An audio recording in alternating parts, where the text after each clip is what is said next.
Nos dijeron que era un desierto, que no había nada ni nadie, solo tierra salvaje esperando ser conquistada. Pero ahí había vida, lengua, fuego, gente.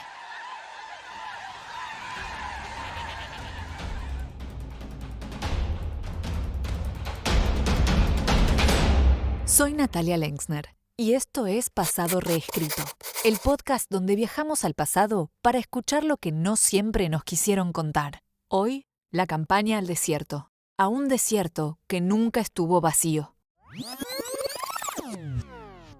A fines del siglo XIX, Argentina todavía era un país en construcción.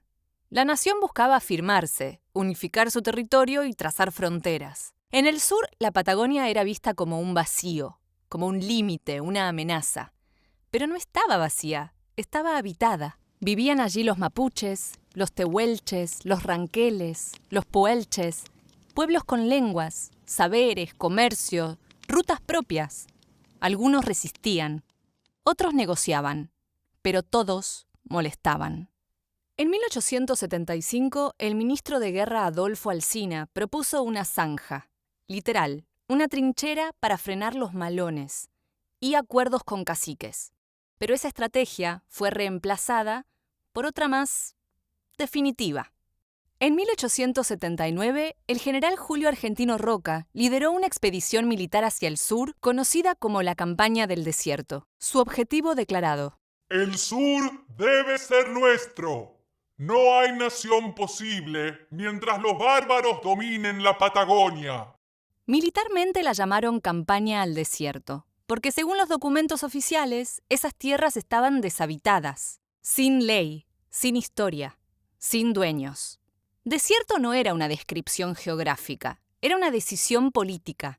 Llamarlo así permitía borrar a quienes vivían ahí. Si no había nadie, no podía haber conquista, solo una campaña. Pero en los monumentos, en las plazas, en los libros de historia, el nombre que quedó fue otro: Conquista del Desierto. No para denunciar lo que ocurrió, sino para celebrarlo, porque conquistar suena a gesta, no a masacre. La paradoja era perfecta. Primero negaban que hubiera alguien, después celebraban haberlos conquistado. Roca fue celebrado como un héroe. En los libros escolares su figura aparece como la de un estratega moderno, defensor del orden, constructor de la nación.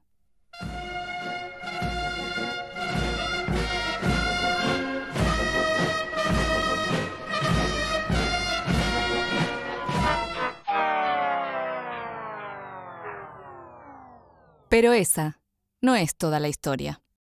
La Patagonia no estaba vacía, estaba habitada por miles de personas, de culturas, de formas de vida.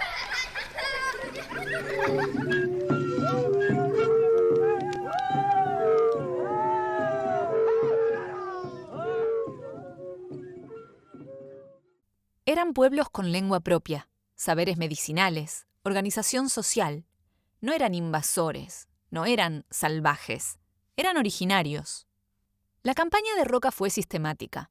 Tropas armadas con rifles Remington arrasaron aldeas, asesinaron a miles y tomaron prisioneros a quienes sobrevivieron. El objetivo es terminar con la barbarie e incorporar esas tierras al progreso.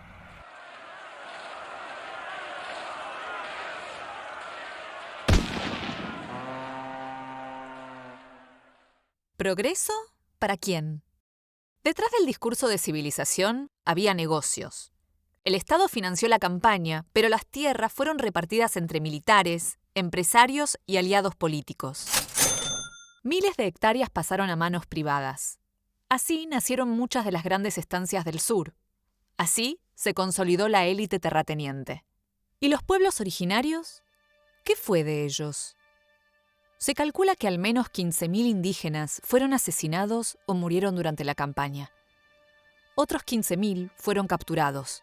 Mujeres, niños, ancianos, dispersados, entregados como servidumbre o desaparecidos en el silencio.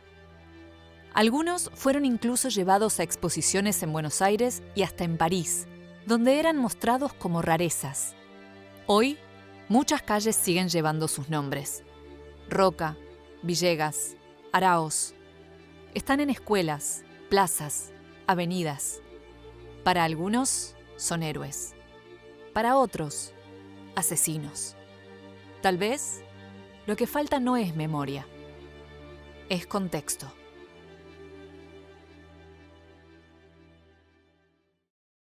En las escuelas, Roca todavía aparece en los manuales como el conquistador del desierto.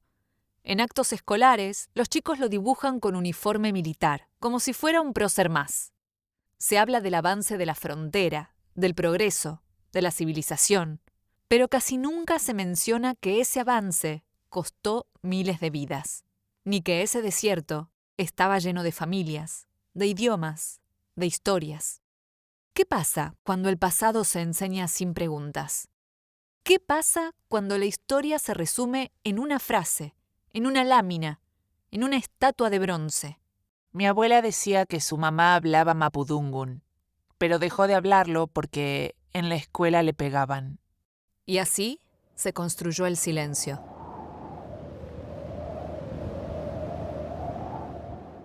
Aún hoy, hay comunidades mapuches reclamando por tierras que les fueron arrebatadas durante la campaña.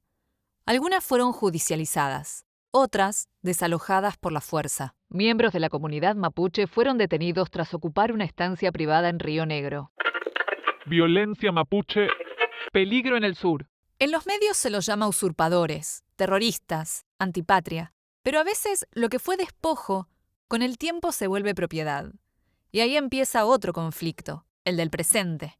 Porque a diferencia de otros horrores, este todavía no pasó a la historia, todavía está abierto, todavía sangra. Pero, ¿de quién era esa tierra antes? La pregunta no es nueva, pero incomoda, porque incomoda revisar lo que se hereda, incomoda hablar de propiedad, de títulos, de alambrados, sobre todo cuando la base fue el despojo. En el cole me enseñaron que Roca era bueno porque trajo progreso, pero ahora no sé si fue tan bueno. La memoria histórica no siempre está en los libros. A veces está en las dudas, en las heridas, en las preguntas que no cierran. Y a veces ni siquiera está en la voz de quienes la vivieron, porque les rompieron la lengua, porque les cortaron la raíz, porque los dejaron vivos, pero sin historia. Y al final, ¿quién es el héroe? ¿Y quién es el asesino? ¿Quién defiende su patria? ¿Y quién simplemente defiende su tierra? A veces la diferencia no está en los hechos, sino en quién los narra y desde qué época lo hace. Porque con el tiempo las palabras cambian, la memoria se acomoda, y los nombres se fijan en bronce o se borran del mapa. Pero incluso la historia, como una moneda, puede tener dos caras, y ninguna es toda la verdad, ni siquiera cuando brilla. Gracias por escuchar Pasado Reescrito. Hasta la próxima.